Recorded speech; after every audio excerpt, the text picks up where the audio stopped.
All right, well, excellent. Well, thanks everybody for coming. I appreciate you coming out. I know this has been a challenging semester, which could possibly be the understatement of the century, but appreciate you taking the time to come out. Our goal here is to communicate some of the research, scholarship, and creative endeavor support that we have on this campus. It's not just research and scholarship, it's also CFI, it's libraries, and we're really doing this together to try to help all of you.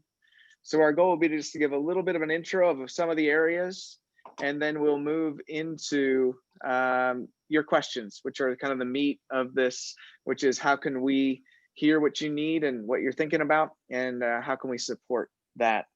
And so just a few things to get us started. For those of you who are not presenting, so we have probably about as many presenters as attendees today, but for those of you who are not presenters, if you wouldn't mind putting your name and college affiliation into the chat box, that will at least allow us to know who is here and potentially follow up with you down the road. And any questions that you have, feel free to put those in the chat, or maybe Gilpatrick's going to be taking those down the road as well. But I think the first thing we should do is start with some introductions. So I think Mary Lou, you're the first on our list to introduce yourself. Hi, everyone, and thanks for joining us today. I'm Mary Lou Bourne, Director of Technology, Innovation, Economic Development. And what I do with the organization is helping students, faculty, community members understand intellectual property and impacts that it might have for research, and just working with the community in general for startup companies in the Valley.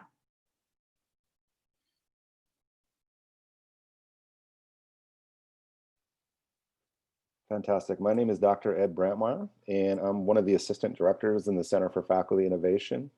I'm also a professor in the College of Education. I oversee scholarship programs in the Center for Faculty Innovation.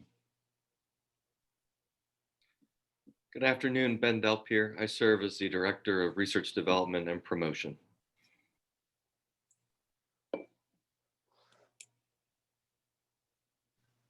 Sorry about that. Hello, I'm Tamara Hatch. I'm the Director of the Office of Sponsored Programs. We're a work group of 7 people who help faculty find, apply for, and manage external funding, a grant or contract type funding at the university. Good afternoon, everyone. I'm Keith Holland. I serve as the Associate Vice Provost for Research and Innovation and a faculty member in the Department of Engineering.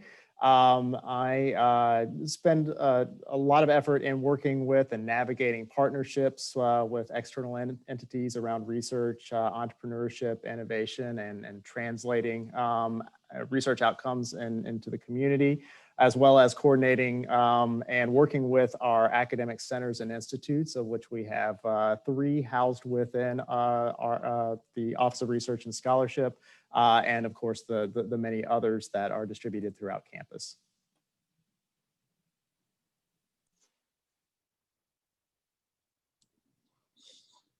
I see that I'm on the list. My name is Gilpatrick Hornsby, Faculty Associate in the Center for Faculty Innovation, and happy to help moderate. Hi, everyone, and welcome to JMU. I'm Debbie Perrone. I'm Director of Strategic Research Support. This is a new position that just started last April, and the focus is on helping faculty to develop and prepare and submit proposals of the highest quality for external support. Hello, my name is Yasmeen Shorish. I'm in the libraries. I'm the head of scholarly communications at the libraries, but today I'll be speaking more broadly about the various ways that we can help you with your research. Hello, my name is Carrie, Tillman, and I'm the Assistant Director in the Office of Research Integrity. We are the Research Compliance Office.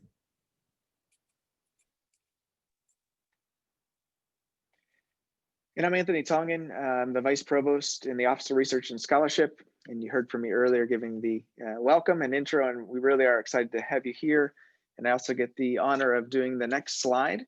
So we'll get started with some brief introductions, a little bit more in depth than the earlier introductions about what each of our areas do. And so, you know, one thing we've been thinking about in the Office of Research and Scholarship is rather than thinking about what offices do, what are the types of supports that we have for faculty? And so here is one way of organizing some of the supports. It may not be all encompassing, but some of the supports that we provide. And as Tamara mentioned, the external funding is one of them, but we don't just process the grants like office of sponsored programs, but Debbie also works with some of the development procedures. And we have other ways and connecting with statewide initiatives.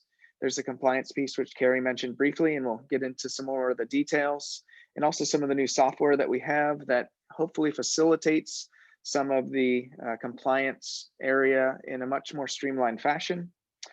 Keith is going to mention a little bit more about the innovation space, but kind of the new piece here is that 4VA and X Labs is now a part of the Office of Research and Scholarship. Strategic research support is, I think, kind of a big area, although that's the name of Debbie's office. It's also kind of what we do here. We really try to think about what areas we have strengths in research, scholarship, and creative endeavors, and how do we best support faculty in pursuing the types of distribution or dissemination methods that would best impact them. And so here are some examples. Centers and institutes are one way that we are trying to think strategically about how these centers and institutes are best positioned to not only support their unique goals, but also support some of the faculty research interests and collaborating with faculty and achieving even a greater goal. External relations is another piece. We are often contacted by outside areas about the type of research and scholarship and creative endeavors that are happening here at JMU. And so the more that we can know about those, the better we can communicate that to those constituents. It's also an aspect of communications and marketing. If you have a great story, you're doing some great work, we're the ones to contact about how to think about promoting that, what are the connections to make. And then finally, we often talk here at JMU about how amazing our student research is. And we really are trying to think in this office about how to better highlight that, how to better think about that and promote it in a way, because I do think in many ways it is one of JMU's distinctives. And Keith, if you wouldn't mind jumping in here and filling in some of the gaps about how you fit into kind of some of these overall goals for the office. Well, I'm still trying to figure some of that out as well, but I will say I've spent a lot of time working on the innovation and collaboration and entrepreneurship initiatives and creation initiatives. We have recently brought the 4VA program under the Office of Research and Scholarship. I work closely with Mary Lou on intellectual property, as well as everyone in the office when we have initiatives that are moving forward. Particularly from the state of Virginia, they see institutions of higher education such as JMU as being engines of innovation and economic opportunity. I'm also representing and certainly want to represent faculty interests in a lot of these different spaces of connecting their research and scholarly activities to what is interested in both being supported and pushed forward into the community. Recently, of course, on the fore of my mind has been a lot of partnership opportunities, and we work closely with the Office of Sponsored Programs for crafting documents of agreement between external entities. So for any of those opportunities, feel free to reach out, and we hope to really serve as a connector between faculty and the centers and all of our community engagements.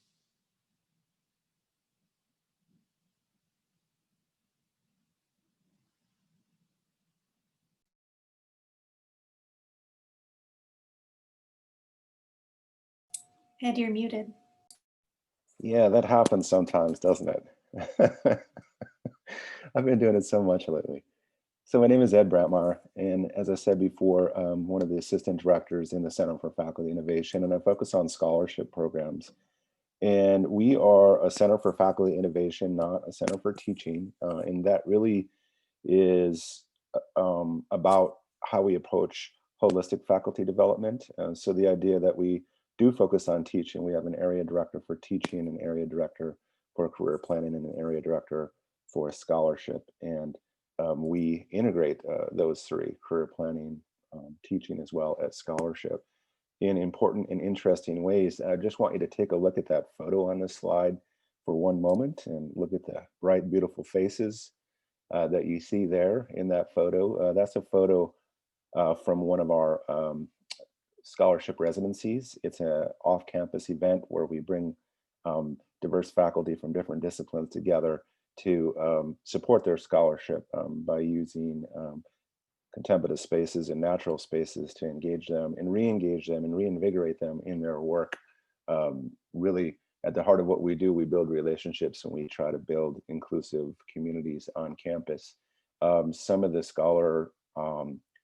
scholarship outcomes for faculty, including appreciate diverse forms of scholarship, enhance scholarly productivity, advance scholarly skills, encourage the seeking of external grants, encourage collaborative partnerships with undergraduate students, graduate students, and colleagues across campus and the university, and then also integrating teaching and scholarly pursuits with other career aspirations.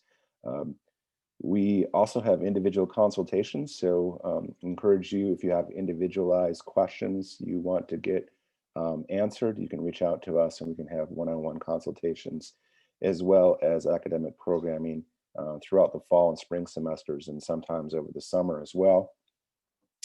Gilpatrick, did I miss anything that you feel is important that we mentioned? No, Ed, I think you did a great job. Fantastic. All right. Well, that's us, the Center for Faculty Innovation. Information is there. You can reach out to us if needed, individually or through our consultation system.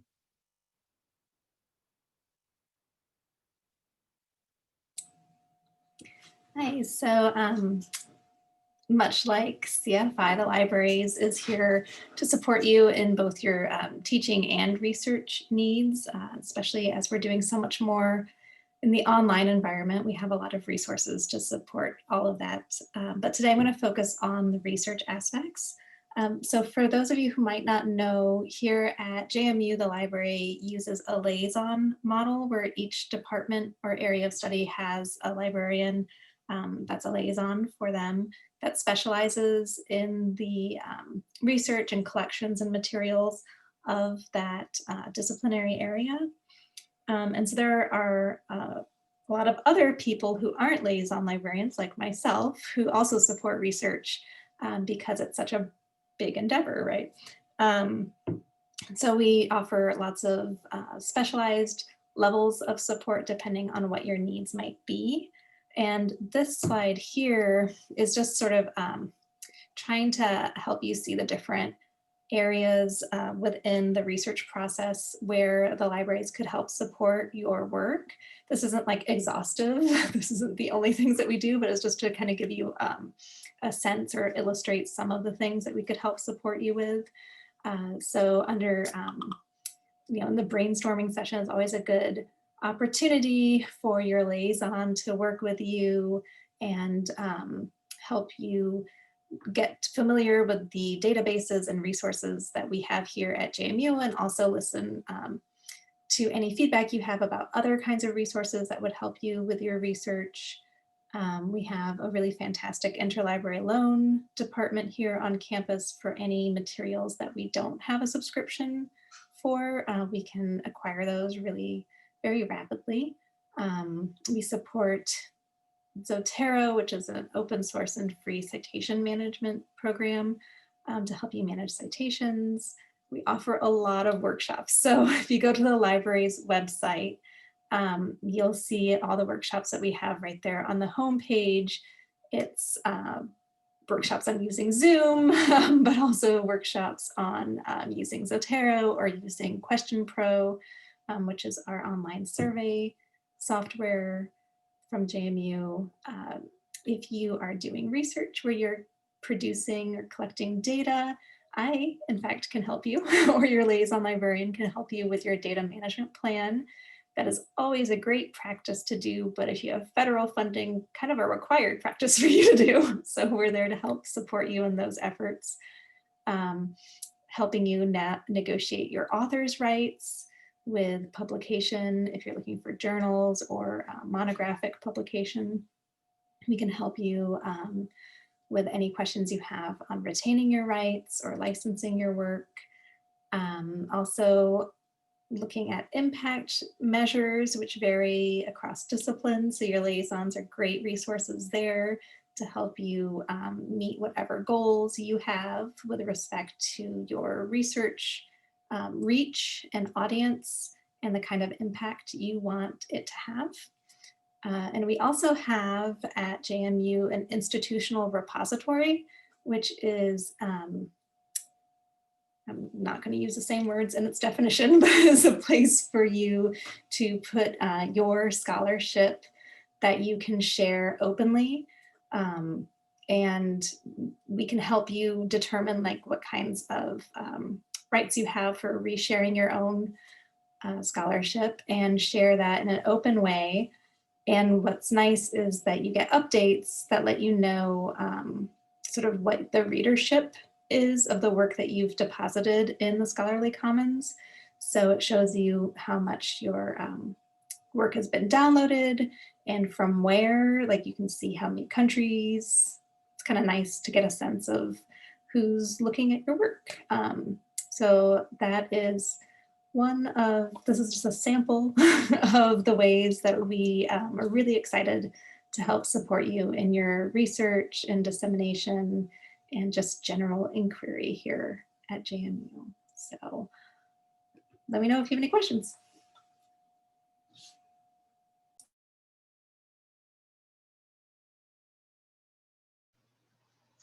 Hello again, this is Tamara Hatch, the director over at Sponsored Programs. And I wanted to let you know that there are two broad functions within our office. We kind of break it down into pre-award activities. That's when you're developing your proposals and your funding applications. And then post-award activities that are more financially based. That would be the accountants that helped invoice our sponsors and help you monitor your expenditures, and all of us give you guidance throughout the life cycle of your grant about how to manage it, how to interact with your sponsor. And also we try to be a very service-oriented group where we want to relieve as much of the administrative burden from you as faculty members as possible. And that would be in terms of helping you to develop your budget for and with you. We help fill out forms. We have all of the application portals to submit funding to a variety of sponsors, so that you as an individual don't need to worry about learning to do grants.gov or any other system that you don't want to. So we're very hands-on that way. We also negotiate a variety of sponsor agreements. I think Keith mentioned when you may have a memorandum of understanding that you want to put in place, whether that has funding attached to it or no funding attached to it, or if you have data sharing agreements. Those are types of agreements that I can help you with, and it does not have to have funding associated with it. I'm here to help you negotiate those types of agreements. We also have a tool that's available free of charge to anyone with a JMU IP address, and that's called Spin Plus, which is our funding search database. And you can get access to that if you just contact me, and you can set up your own profile where the system will actually send you alerts based on the parameters that you set. So I would encourage you to contact me or Sponsored Programs Office, and we will set you up within that system and give you all of the access information that you need. Next slide, please. So I did touch on the post-award functions, but what happens is that we work closely through the post-award office with the finance division. We assign department IDs and set those up for you for expenditures.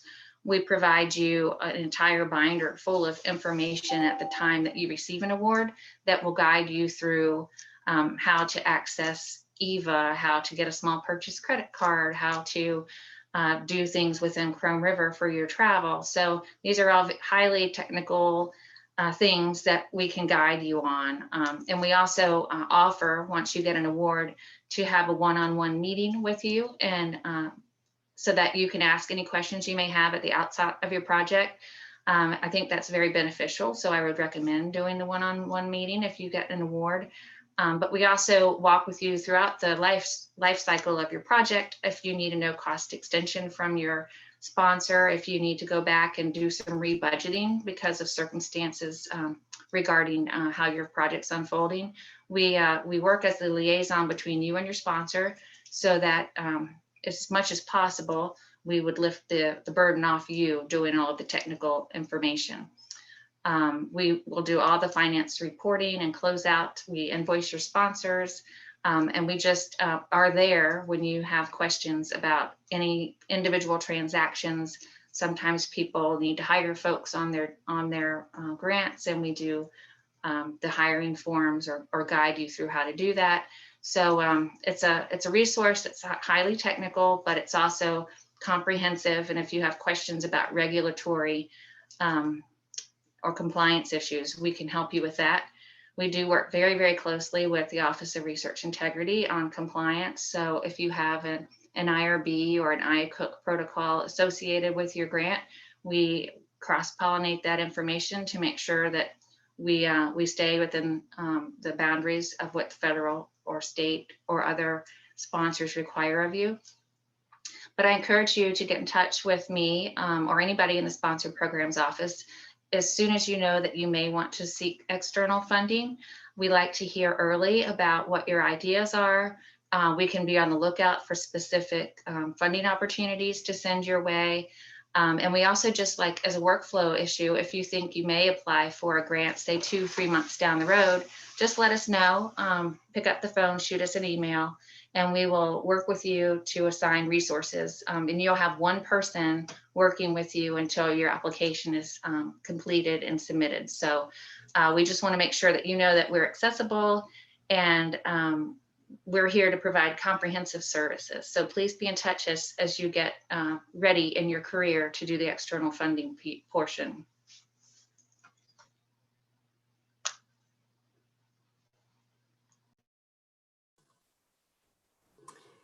Hi again, everyone. So my role in strategic research support is organized around 3 primary activities. So the first is to work closely with faculty members and collaborative teams in developing grant proposals. So my focus is on public sources of funding, although I also participate in some private foundation grant opportunities, such as the Virginia-based Jeffress Trust. I should underscore that I'm the only person in this role, so I rely on the Vice Provost to help triage requests for proposal assistance in the context of other deadlines. But the goal for this activity is to help faculty across the university produce compelling grant applications. And that means reviewing draft proposals and offering suggestions for improvement that might be helpful, and also working in partnership with academic leaders to evaluate project ideas for limited submission competitions like the Jeffress Trust I just mentioned, and for other major funding programs. For example, I've teamed up with an associate dean in the College of Science and Mathematics to provide early feedback to PIs who are planning to apply for certain NSF grant programs that are particularly important to CSM. And the early consultation is followed up with reviews of proposal drafts. And we'll be working to provide this kind of service to faculty in other colleges as well. A second way that I'm trying to help expand external grant support is by working with Dr. Tongen and academic leaders to develop strategies for matching JMU's competitive strengths with current funding opportunities. So this work is still in its early stages, but it recognizes that in many cases, JMU is competing with academic institutions across the country for many of the major grant opportunities that are relevant to us. So identifying areas where we have a national advantage that also align with those external funding opportunities may help us build our institutional record of success more quickly and in turn enhance our reputation in a way that kind of lifts all boats. And finally, my third principal area of focus is on producing and delivering professional development opportunities, especially to help less seasoned grant seekers sharpen their proposal skills. And these written guides and workshops are meant to complement the many professional development offerings through CFI. And we hope some of these resources and opportunities will be of interest to you as they are rolled out in the year ahead. That's it for me.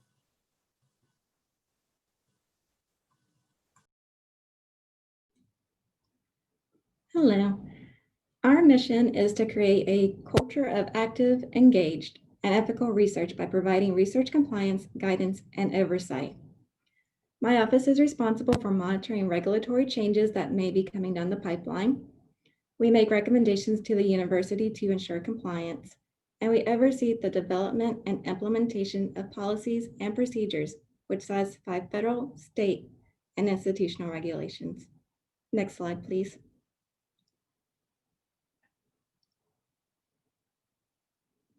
As you can see on the slide, we provide a wide range of administrative support to several programs, including human subjects research, animal subjects research, biosafety, financial conflict of interest, export controls as related to research, and most recently, lab safety. We are available to provide presentations and training to faculty, staff, and students, as well as provide support in protocol development, review, and management. We work with offices across campus to help maintain research compliance. So we worked with Yasmeen and IT on best data security practices, as well as risk management on lab inspections. And as Tamara mentioned, we coordinate compliance efforts that must exist outside of sponsored programs. Our goal is to streamline the regulatory process and reduce administrative burden. And one way that we do that is by having an electronic research administration software system. We went live almost 2 years ago, and you can submit your IRB, IACUC, or biosafety protocol for the system. So it's reduced the amount of paperwork, and it's also speeded up the review time. We are committed to open and honest communication with the JMU research community, so we're here to help however we can. And that's it for me. Thank you.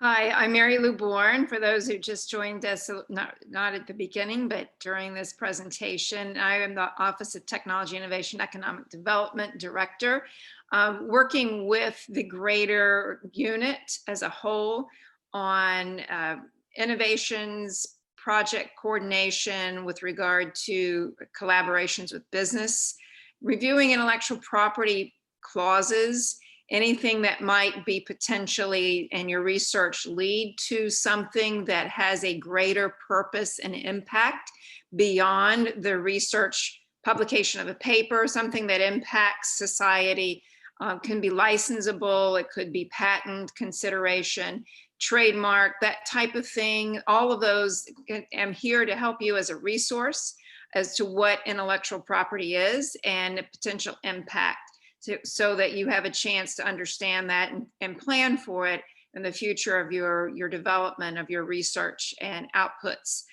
So prior art search, competitor analysis, it might be, say, a software system that does a particular thing. Well, who is out there that does anything like that? So I have an undergraduate student who works with me and wants to learn this type of work. And together that we constitute the ability to help do that work for you and teach you and your students how to do that prior art research. Patent application filings for those things that are deemed worthy and impactful and would need a patent in place to help it get traction in the marketplace. Connections, mainly what I do within the university and within our community. I work with Go Virginia Region 8, which is a grant funding from state of Virginia to help build our entrepreneurial ecosystem and grow companies in the Valley region, particularly for our focus just a general connection. You may want to know some industry connections or need some market analysis. Where would you go? What would you do? Think of our office as a place to come and resource to ask for that kind of support and help and guidance. Next slide. And secondly, just for some recent activity and let you know what some of the impact of the work has been recently.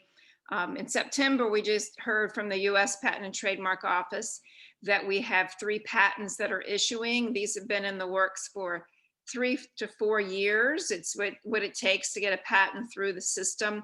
And it's very hard to do. It's hard to do the research and be unique, novel, innovative in your work. It's also hard to get protection for it. And it's also hard to start a company. But those are the kinds of things, if innovation is going to make a difference for our society, and particularly in the Valley, that's the kind of work that we want to support your research and scholarship for. I mentioned the Startup Shenandoah Valley is an ecosystem building virtual accelerator program. Our region does not have a business accelerator, and so the Go Virginia grant funding helped establish that for our region. We're really excited. We just had 31 applications submitted last week, and there will be 12 selected entrepreneurs from the region. Some of these may be JMU student, graduates, alumni that have and see the resources in our region able to help them build their companies here, that they don't need to go to the cities or the bigger regions for that kind of support. And lastly, one of our companies, you can see here by the numbers, takes a long time from research stage in the sciences to go through that patent process, but we did that with Brantmeier. Oh, excuse me, the water. This is my 6th Zoom call today. Brantmeier is a company based in Massachusetts, because for life science, it's either going to be San Diego or Boston. And but yet here's Reed Harris in the bottom left-hand corner.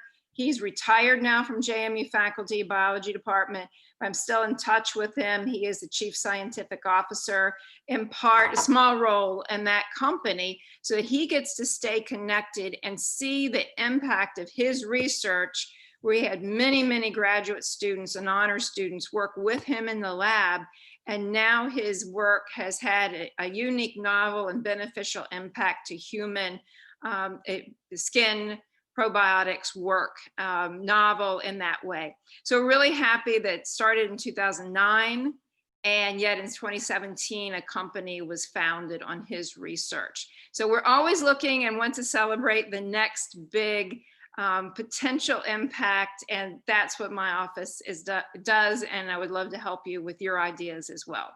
Thank you.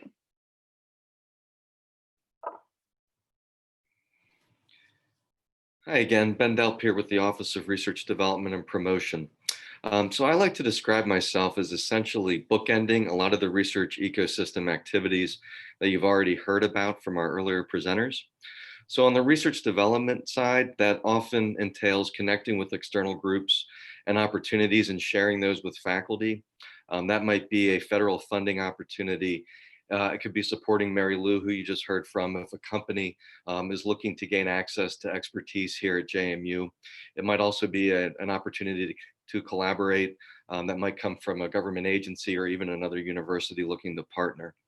I really should mention that that is a two-way communication. So while we serve as a good point of contact for external collaborators looking to identify expertise at JMU, we also are a good point of contact for you, the faculty, when you have ideas and you're looking to partner in the community. One such example, we had a faculty member who was interested in organizing, I believe it was a film festival, and was looking for any community connections for where to start. We provided a connection over at the Harrisonburg Downtown Renaissance, who was behind a lot of our local festivals. So just as one example.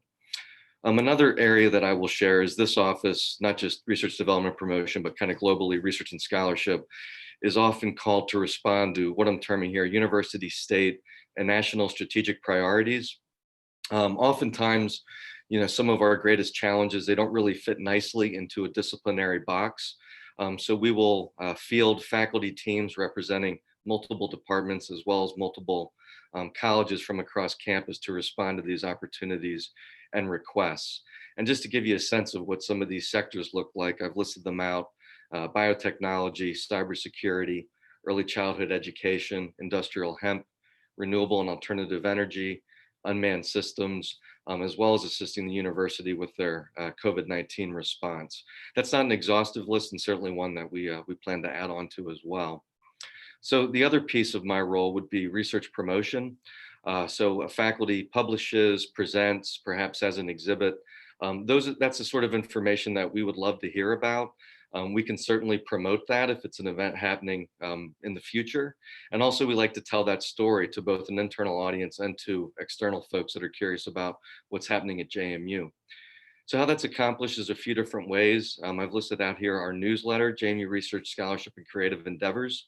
That will highlight various accomplishments from faculty from each college and some other items as well. Usually it comes out about once a month during the academic year, and then we do a summer update. We've got 32 issues since 2016. All of them are accessible from our website. So if you'd like, I would encourage you to take a look at that if you're curious about what some of your colleagues have been up to. We provide event support as well. I would say that's kind of more logistical guidance and strategic guidance as opposed to maybe day of management of an event, but that's certainly something that we could potentially help with too. So things like, what is the size of your group? Is it 25 or 150? Are they coming from the local area, or might they be coming nationally or from international locations where you might have to bring hotels into the mix? Do you plan on feeding your group, which obviously would entail having a budget and where those dollars are coming from? Also handle a lot of our website and social media presence. So I would encourage you to follow the JMU Research handle on Facebook, Twitter, and Instagram. And certainly if there are things that you're looking to get out there and make us aware of, you can tag us, and those are things that we can cross promote. I'll mention quickly as well that we do develop some original content that typically comes out through stories that highlight faculty, student, and staff accomplishments. The one example I've provided here was an interview with a music professor where we talked about how creative activities in the arts can provide inspiration, perspective, and hope during the early stages of the pandemic. So I'm going to send it back to Gilpatrick, and thank you all again for joining us today. Yes, thank you all. And I also thank all of our presenters for providing such great information for us. What we're going to do now is that there you have any questions, we're going to go ahead and put them in the chat, and then I will ask our presenters as we move forward. And I'll go ahead and ask the first question, mainly because I messed this up earlier in my career here at JMU. And so it's directed at both Tamara and Deborah. If I am looking to start a project, and I'll let you all know that my mistake after I ask my question. If I'm looking to start a project, how do I engage your offices? And is there one office I should go to for it, or should I be talking to you both at the same time? And the mistake I made is I applied for a grant, received the grant, and they sent me a check. And so now I'm sitting here in my department holding a check, and I don't know what to do next. So I give it to my department and we try to deposit it. And then we found Tamara. So I'm just wondering, moving forward so that other people don't necessarily have the same issue I had, how is the best way to engage both of your offices? Well, I'll take a stab at that, Gilpatrick. Please don't feel badly about your situation because you don't know what you don't know. And if you haven't been at the university a long time, or if you are unaware of the services of the Sponsored Programs Office, then you just may not be aware that all of the external funding applications have to come through and be centrally approved. And that means no matter how large or small. In some cases, there are grants that you can go for as an individual, and that means that you would be paid as an individual and not through the university for your work. But if any of that funding is ever envisioned to come into the university's finance system for your use, then you need to work with our office at the outset as you get ready to apply. So we would encourage you to reach out as soon as you have an opportunity, and you don't have to be certain that you're going to apply. Just make sure to contact, you can contact us through our website. You can contact me directly. Anybody in the office would be willing to answer your questions. and walk with you as you prepare your application. So please don't feel badly about your experience. That's not an uncommon thing that happens. We just want to make sure that when we have opportunities like this, that we let the faculty know, particularly newer faculty, that we are a resource. We're a resource. I like to say that we're a service unit, but we're also gatekeepers. And so our other role is really to protect the university from risk and make sure that when you're costing out your budgets for a funding application, that you've done it in accordance with the guidelines of the sponsor and the state and the university regulations. So that's what we're here for. Our expertise is in interpreting regulations and building budgets. So we want you to lean on us as much as possible. Tamara's been making me feel better about this probably now for a year. So thank you again.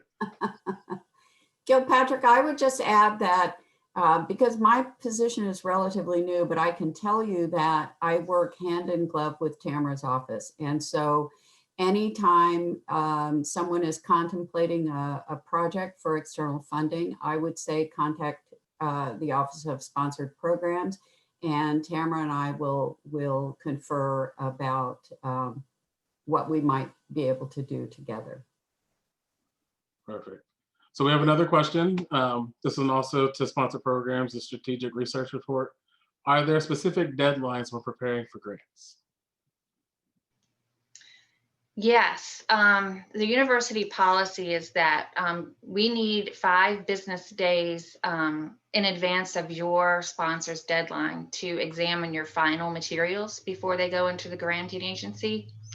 Now, sometimes we know that circumstances don't allow a 5-day window, and it doesn't benefit the faculty member or the university to not submit proposals. So we will work with you till the 11th hour to make sure that we can meet your deadline. But what we ask is that you try to observe the 5 business day rule and get your proposal materials for us. So that means, like, if your deadline is on the 30th, we want to have your proposal materials on the 25th or whatever the 5 business days are. And that means you need to be working with us in advance to finalize your budget. Don't feel as though you need to come up with the budget on your own. That's probably not your area of expertise, but it is ours. So contact us as early as you know you have an opportunity, and we will work with you to come up with the budget. There's a little bit of internal paperwork to get internal approvals of your department head and dean in the university, but we will prepare those documents for you. And they're also, depending on the complexity of your proposal and which funder you're applying to, there could be a whole raft of government forms that need to be filled out. And if, particularly if you're collaborating with other people at other institutions, we need some lead time to get their approved materials. So if they're going to be a subaward to us and you're going to pay their university out of your funding, it takes about 2 weeks to get their approved materials from our counterparts at their sponsored programs office. So depending on the complexity of what goes into your application, you just have to plan for those things when we're setting up the timeline. And in consultation with you, after we look at your funding opportunity, we can advise you on a reasonable timeline so that we can walk the timeline together.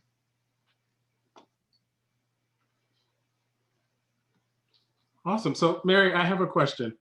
When do I know that my idea is worth contacting your office, as well as from a publishing standpoint? If I'm publishing and presenting my research, how do I know when it's something that I should maybe redirect towards your office? Very good question. And that is an often timing issue.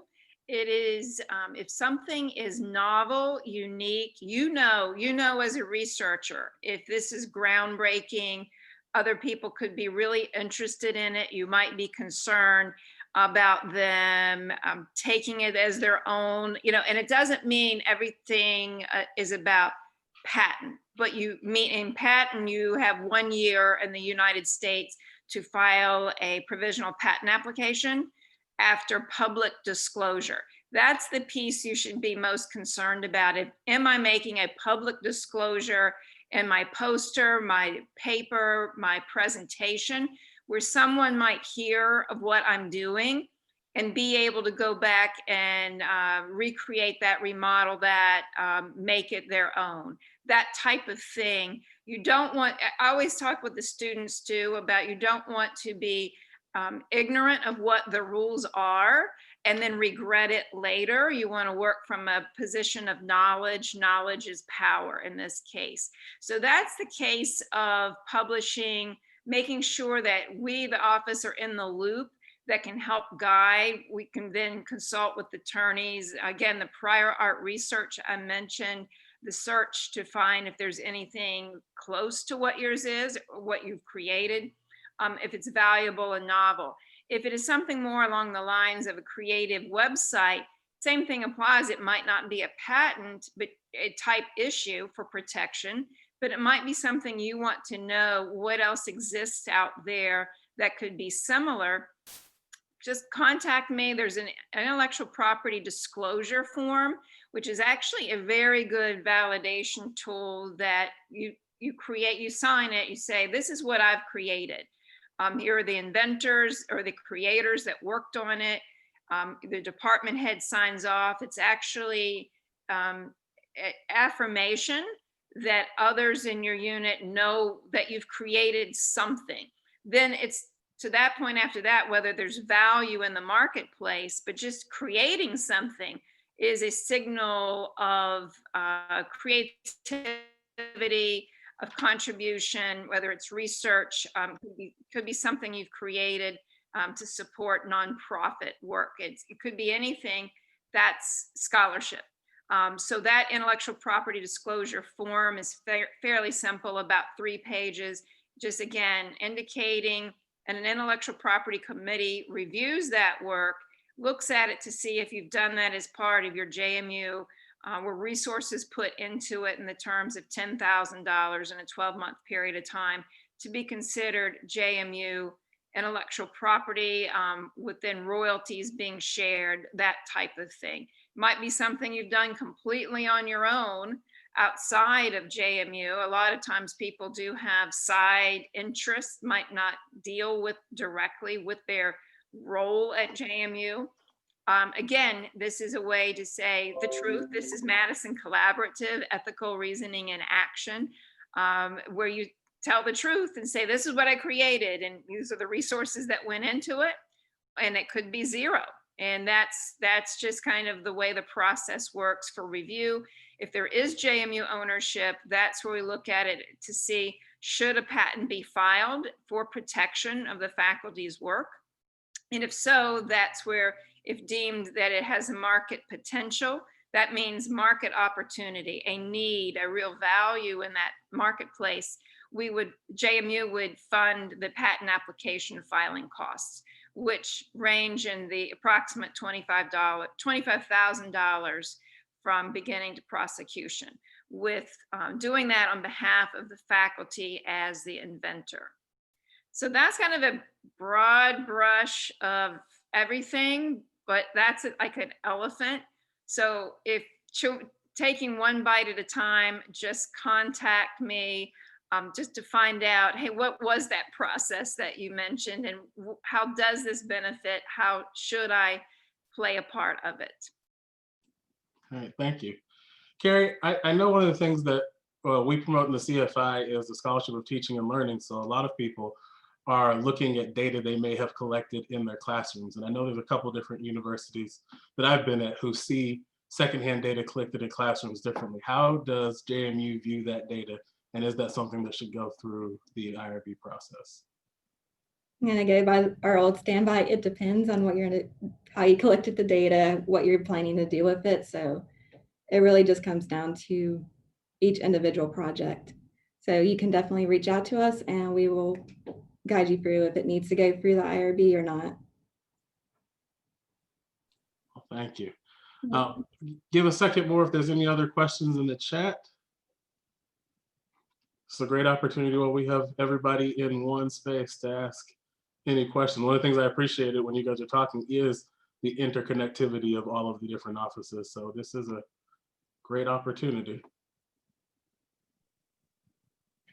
And I will say, just while we wait for questions, we're all in the same building now. We're in Foundation Hall.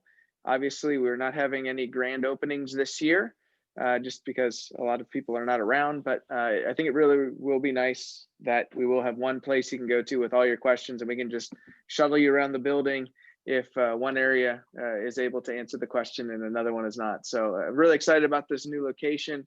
We're getting settled here and looking forward to having faculty visiting us in the not too distant future.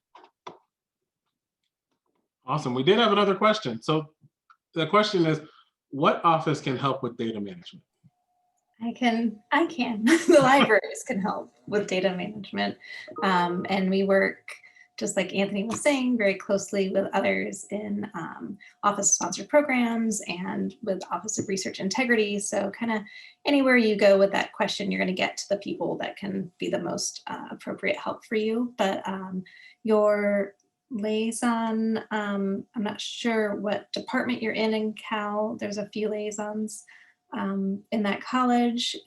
Could be your first point of contact.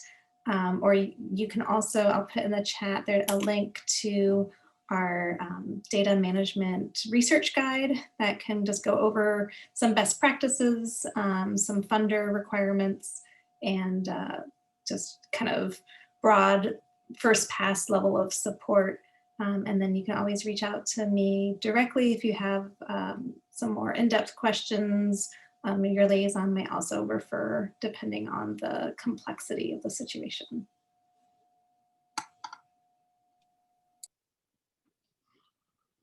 I think there was also a comment at the beginning that there was a lot of information, and I think that that is very true. You all presented and provided a lot of information for us today. So I want to let those of you who are attending know that we have recorded the session and it will be available after this point. I believe it'll be coming through the CFI and some other resources there. So as we come to a close, I want to again thank all of our presenters and wish you all, both presenters and attendees, a great break coming up. Hopefully you'll find some time for some rest and relaxation. Is there anything else you want to add? No, I just thank you, Gilpatrick, for moderating it. Did a wonderful job. And just again, encouraging people to reach out to the, there's people behind these offices, and I think that's important to remember. People who have probably heard most of the questions that you have and are very much willing to meet you where you need to be met. So. Great.